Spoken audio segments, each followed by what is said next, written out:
بسم اللہ الرحمن الرحیم۔ السلام علیکم ڈیئر اسٹوڈنٹس۔ آج اسلامیات اختیاری کا ہمارا لیکچر نمبر 19 ہے۔ سبق نمبر ہم 7 پڑھ رہے ہیں، جس میں ہم اربعین نووی کی جو احادیث ہیں وہ پڑھ رہے ہیں۔ لاسٹ لیکچر میں ہم نے حدیث نمبر 8 پڑھی۔ آج ہم حدیث نمبر جو ہے وہ 9 پڑھیں گے، جس کا عنوان ہے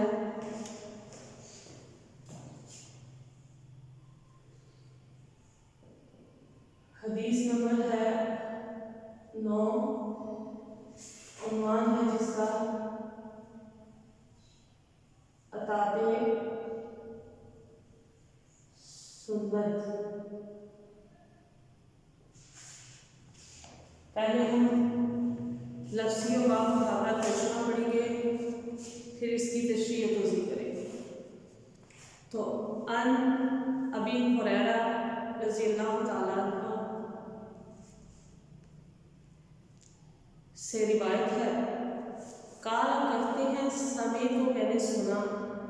رسول پاک صلی اللہ علیہ وآلہ وسلم سے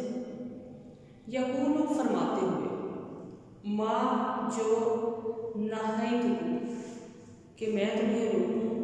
ان اس سے فاجتنبوا بس رک جاؤ، وہ اور ما جو امرتکم کہ میں تمہیں حکم دوں، بھی اس کا فاتو بس بجا لاؤ یا مان لو، منہ اسے، ما جس قدر مستطاعتم تم استطاعت یا طاقت رکھو، فإنما پس سوائے اس کے نہیں، اہلک کہ ہلاک کیا، الذین ان لوگوں کو کہ جو من سے قبلکم تم سے پہلے تھے، کثرت زیادہ، مسائلہم ان کے سوالات، واختلافہم اور ان کے اختلاف میں، علی پر یسے انبیاء ایہم اپنے انبیاء، یعنی ابو ہریرہ عبد الرحمن بن سہل رضی اللہ تعالیٰ عنہ سے روایت ہے، کہتے ہیں میں نے رسول پاک صلی اللہ علیہ وآلہ وسلم کو فرماتے ہوئے سنا، جس چیز سے میں تمہیں روکوں تو اس سے رک جاؤ، اور جس چیز کا میں تمہیں حکم دوں تو جتنی تمہاری طاقت و استطاعت ہو اسے مان لو، بجا لاؤ، پس بے شک تم سے پہلے لوگوں کو ان کے کثرت سوالات نے اور ان کے انبیاء سے اختلافوں نے ہلاک کیا۔ اس حدیث کو بخاری اور مسلم دونوں نے روایت کی۔ اس کی تشریح و توضیح کی طرف چلتے ہیں کہ اس حدیث مبارکہ میں نبی پاک صلی اللہ علیہ وآلہ وسلم کی سنت کو اختیار کرنے کا حکم دیا گیا، جو کہ حدیث کا اصل موضوع ہے، اور کثرت سوال اور نبی پاک صلی اللہ علیہ وآلہ وسلم سے اختلاف سے باز رہنے کا بھی اشارہ کیا گیا ہے۔ تو اسٹوڈنٹس، آپ کو جو حدیث کے بارے میں مفہوم اور سیاق و سباق کا کوشچن آتا ہے، یہ جو 2 لائنیں میں نے سٹارٹ میں پڑھائیں یہ اس میں شامل ہوتی ہیں، یہ اس کا سیاق و سباق ہے۔ پھر اب ہم دیکھتے ہیں کہ قرآن جو ہے ہمیں اطاعت سنت رسول صلی اللہ علیہ وآلہ وسلم کے بارے میں کیا حکم دیتا ہے، کہ جو اس حدیث مبارکہ کا اصل میں موضوع ہے۔ سورہ آل عمران کی آیت نمبر 132 ہے، وَأَطِیعُوا اللَّهَ وَأَطِیعُوا الرَّسُولَ وَأَطِیعُوا اللَّهَ وَالرَّسُولَ لَعَلَّکُمْ تُرْحَمُونَ کہ اللہ اور اس کے رسول صلی اللہ علیہ وآلہ وسلم کی اطاعت کرو تاکہ تم پر رحم کیا جائے۔ پھر سورہ انفال کی آیت نمبر 1 ہے، وَأَطِیعُوا اللَّهَ وَرَسُولَهُ إِن كُنتُم مُّؤْمِنِینَ کہ اللہ اور اس کے رسول صلی اللہ علیہ وآلہ وسلم کی اطاعت کرو اگر تم ایمان والے ہو، یعنی اگر تم مسلمان ہو، ایمان والے ہو، ایمان رکھتے ہو اللہ کی وحدانیت اور رسول صلی اللہ علیہ وسلم کے رسالت پر، تو اس کی اطاعت کرو اور اللہ اس کے رسول کی اطاعت کرو۔ پھر سورہ احزاب کی آیت نمبر 21 ہے، لَقَدْ كَانَ لَكُمْ فِي رَسُولِ اللَّهِ أُسْوَةٌ حَسَنَةٌ، کہ البتہ تحقیق کا کیا مطلب ہے کہ یہ بات اس چیز کی تحقیق ہو چکی ہے، اب مزید تحقیق کی گنجائش نہیں کہ تمہارے لیے نبی پاک صلی اللہ علیہ وآلہ وسلم جو ہیں وہ ایک بہترین رول ماڈل ہے، بہترین نمونہ ہے۔ تم اللہ کی خوشنودی حاصل کرنا چاہتے ہو تو اس کے لیے تمہیں جن احکامات پر عمل پیرا ہونا، جن باتوں پر عمل پیرا ہونا چاہیے، تو وہ تمہارے لیے، اگر تم رول ماڈل ایک چاہتے ہو تو وہ تمہارے سامنے نبی پاک صلی اللہ علیہ وآلہ وسلم کی حیات طیبہ موجود ہے۔ اس کو اٹھاؤ، اس کو پڑھو، اس کو سمجھو اور اس پر عمل پیرا ہو، تم دنیا میں بھی کامیاب ہوگے اور آخرت میں۔ پھر سورہ نساء کی آیت نمبر 80 ہے، مَن یُطِیعِ الرَّسُولَ فَقَدْ أَطَاعَ اللَّهَ، کہ جس نے رسول صلی اللہ علیہ وآلہ وسلم کی اطاعت کی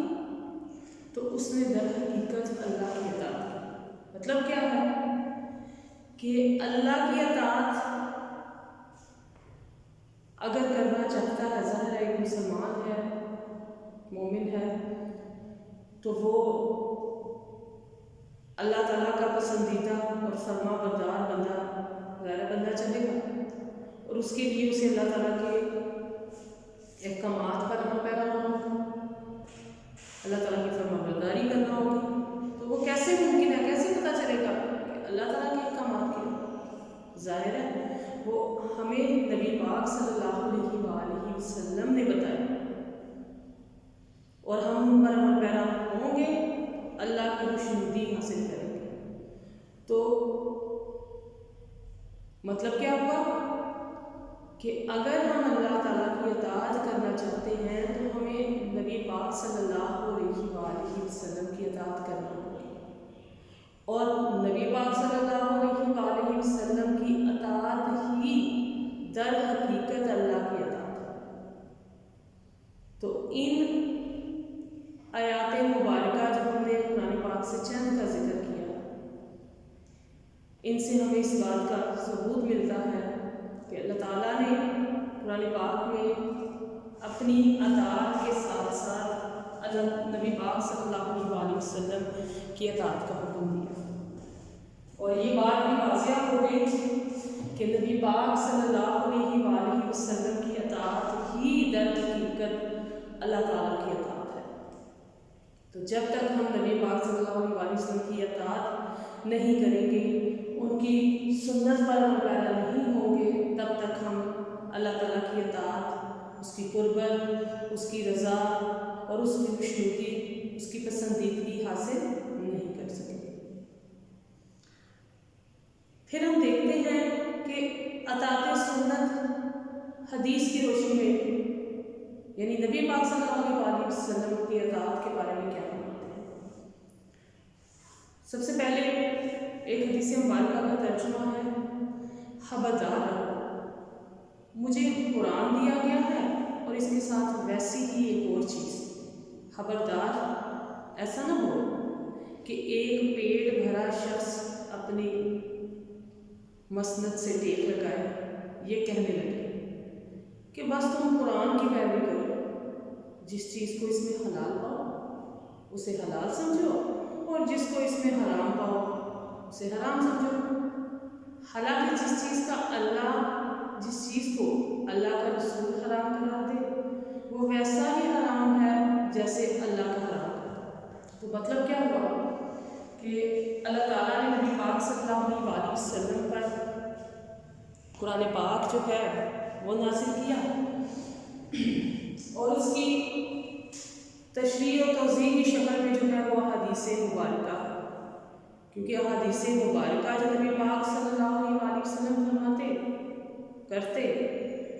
تو وہ بھی در حقیقت اللہ تعالیٰ کی طرف سے ہوتی۔ احادیث کا معنی و مفہوم اللہ تعالیٰ کی طرف سے آتا، الفاظ نبی پاک صلی اللہ علیہ وسلم کے ہوتے۔ تو قرآن کی اصل تشریح و توضیح کی طرف جائیں تو ہم احادیث کے بغیر اسے سمجھ نہیں سکتے۔ تو اس لیے قرآن پر عمل کرنے کے لیے، قرآن پر عمل پیرا ہونے کے لیے ہمیں احادیث کا سہارا لینا نہیں پڑتا ہے، اس کے بغیر ہم عمل نہیں کر سکتے۔ پھر ہے ایک اور حدیث مبارکہ کا ترجمہ، میں تمہارے درمیان دو چیزیں چھوڑے چلا ہوں، جب تک تم انہیں تھامے رہو گے تو گمراہ نہیں ہوگے، وہ ہے اللہ کی کتاب اور میری سنت۔ یعنی نبی پاک صلی اللہ علیہ وسلم نے خود یہ فرما دیا کہ قرآن اور حدیث پر عمل کرو گے تو گمراہ نہیں ہوگے، ان میں سے ایک کو بھی چھوڑو گے تو صحیح معنوں میں عمل پیرا نہ سنت میں ہو سکو گے، اللہ کے اشنیدی بھی نہ حاصل کر سکو گے۔ ایک اور حدیث مبارکہ کا ترجمہ ہے، اور جو میرے بعد زندہ رہے گا وہ بہت زیادہ اختلافات دیکھے گا، پس تم میری سنت اور میرے راست رو ہدایت یافتہ خلفاء کی سنت پر جمع رہنا، کیونکہ ہر بدعت گمراہی ہے۔ مطلب کہ نبی پاک صلی اللہ علیہ وسلم نے خود فرما دیا کہ ان کے بعد کا جو زمانہ ہوگا، قیامت تک کے جتنے بھی زمانے آئیں گے، لوگ آئیں گے، سب کے سب جو ہے ان زمانوں میں جو ہے آہستہ آہستہ اختلافات جو ہیں وہ پیدا ہوتے جائیں گے، ابہام پیدا ہوتے جائیں گے، گمراہیاں جو ہیں اس طرف لوگ لے کر جائیں گے۔ تو نبی پاک صلی اللہ علیہ وسلم نے اس سے بچنے کا طریقہ بتا دیا۔ وہ کیا کہ تم ہر زمانے میں میری سنت کی پیروی کرنا، اور میرے تربیت یافتہ ہدایت یافتہ جو صحابہ کرام ہیں، خلفاء کرام ہیں، ان کی سنت پر عمل کرنا، کیونکہ دین میں ہر نئی بات جو ہے وہ انسان کو گمراہی کی طرف لے جاتی ہے۔ پھر ایک اور حدیث مبارکہ میں فرمایا، تم پر میری سنت اور میرے بعد میرے تربیت یافتہ راست رو ہدایت یافتہ خلفاء کی سنت لازم ہے، یعنی اس پر عمل کرنا لازم ہے۔ پھر اس حدیث مبارکہ کا ایک اگلا پوائنٹ ہے کثرت سوالات کا، یعنی بہت زیادہ سوالات کی ممانعت کا، لیکن اس سے مراد ہرگز یہ نہیں کہ ضروری سوالات بھی نہ کیے جائیں، مراد یہ ہے کہ ضروری سوالات کیے جائیں لیکن بلا وجہ اور فضول سوالات جو ہیں ان کی ممانعت کی گئی، اور اس کے علاوہ نبی پاک صلی اللہ علیہ وسلم سے اختلاف کی بھی ممانعت کی گئی۔ جب شریعت اسلامیہ میں اطاعت سنت پر اس قدر زور دیا گیا ہے تو ظاہر ہے کہ آپ صلی اللہ علیہ وسلم سے کسی بھی معاملہ میں، کسی بھی انداز میں، کسی بھی طریقے سے معمولی سا اختلاف جو ہے اس کی بھی گنجائش نہیں ہے، کہ جو انسان نبی پاک صلی اللہ علیہ وسلم کو اپوز کرے گا، ان کی کسی بھی بات سے اختلاف کرے گا، کسی بھی بات کو جو ہے نعوذ باللہ نہیں مانے گا، ان کی سنت کو اپوز کرے گا، ان کے بتائے ہوئے راستے پر کو اپوز کرے گا، تو ظاہر ہے وہ گمراہی کی طرف جائے گا۔ تو آج کی ہمارے حدیث مبارکہ میں ہم نے اطاعت سنت رسول صلی اللہ علیہ وسلم کے بارے میں پڑھا۔ آج کا ہمارا لیکچر یہیں اختتام پذیر ہوتا ہے۔ نیکسٹ لیکچر میں انشاءاللہ پھر حاضر ہوں گے۔ اللہ حافظ۔